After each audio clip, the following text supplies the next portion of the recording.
Hello and welcome to First Chapter Friday. Today I wanted to read to you from The One and Only Bob by Katherine Applegate. Many people are aware of The One and Only Ivan, which was a Bluebonnet book and maybe even a Lone Star as well several years ago. They've also made a movie about The One and Only Ivan on Netflix, and it's a great story that was, I believe, inspired by a true story about this painting gorilla.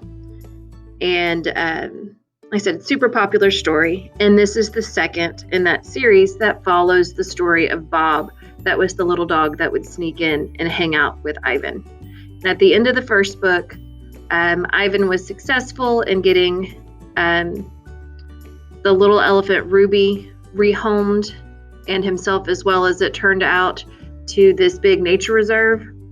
And since they were shutting down the little circus in the mall, the little zookeeper custodian guy and his daughter took Bob home with them. So this is Bob's story.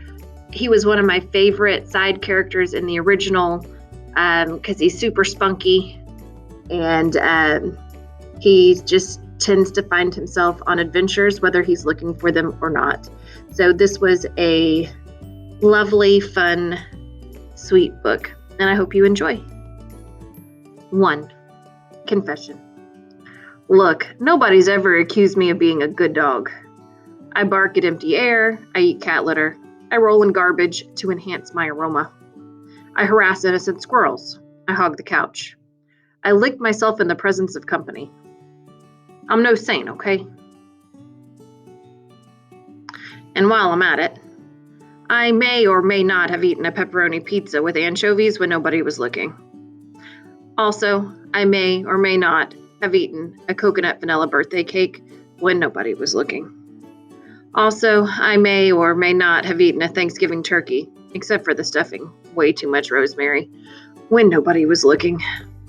Nobody looking. That seems to be the common thread. As they say on the crime shows, motive and opportunity. Robert. Name's Bob. I'm a mutt of uncertain heritage, definitely some Chihuahua with a smidgen of Papillon. On my father's side, you're probably thinking I'm some wimpy lapdog, the kind you see poking out of an old lady's purse like a hairy keychain. But size ain't everything. It's swagger, attitude. You gotta have the moves. Probably I should have been named Bruiser, or Bam Bam, or Bandit, but Bob's what I got, and Bob will do me just fine. Julia named me, long time ago. She's my girl. She calls me Robert when I get on her nerves.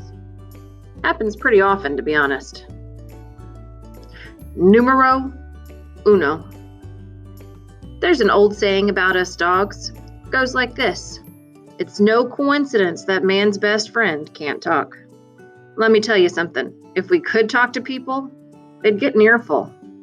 You ever hear anyone mention man being dog's best friend? Nope. Didn't think so.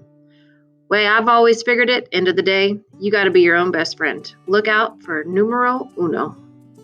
Learned that one the hard way. That's not to say I don't have a best pal. I do. Gorilla, name of Ivan. Big guy and I go way, way back. Gorilla and dog. Yep.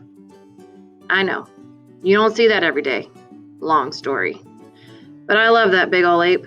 Ditto our little elephant friend Ruby. They're the best. How we met. The first time I met Ivan, I was a homeless puppy. Desperate, starving, all alone. It was the middle of the night, and I'd slipped into the mall where Ivan lived in a cage. I wandered a bit, grateful for the warmth, confused by the weird assortment of sleeping animals I found there, checking every trash can for anything edible. There was a small hole in a corner of Ivan's enclosure.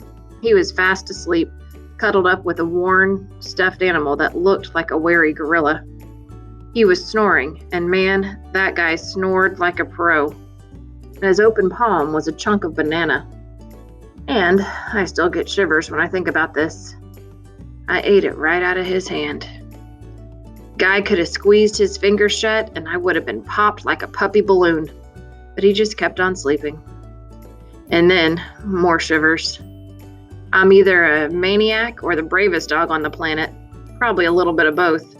I hopped up onto that big, round, furry tummy of his. That's right. I climbed Mount Ivan. Crazy, I know. I have no idea what I was thinking. Maybe I was so exhausted I went a little bonkers. But he just looked so warm and cozy that I figured it was worth taking a chance. I did my bed boogie. Dogs don't feel right till we do a quick dance before settling.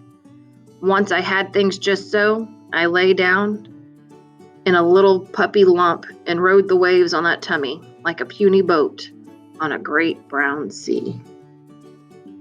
Okay, so that's all. Oh, when Ivan opened his eyes the next morning, he didn't seem surprised in the least to find a puppy snoozing on his belly. He refused to move until I woke up. I think he was glad, as I was, to have found a new friend. Okay, so that's all I'm going to read, even though I read more than one chapter. They're so short that I wanted to read a few. So this story, he goes on, he kind of tells you a little bit of his history, and then there is a big adventure where he gets caught outdoors in a big storm, and some of the characters from the old book come in, and then there's some new characters from Bob's past, and it's a great story, and I hope you enjoy. Most of your libraries should be getting it. I believe it's on Sora, but I'm not positive. Or your public libraries would have it, or you can always buy your own copy. Happy reading.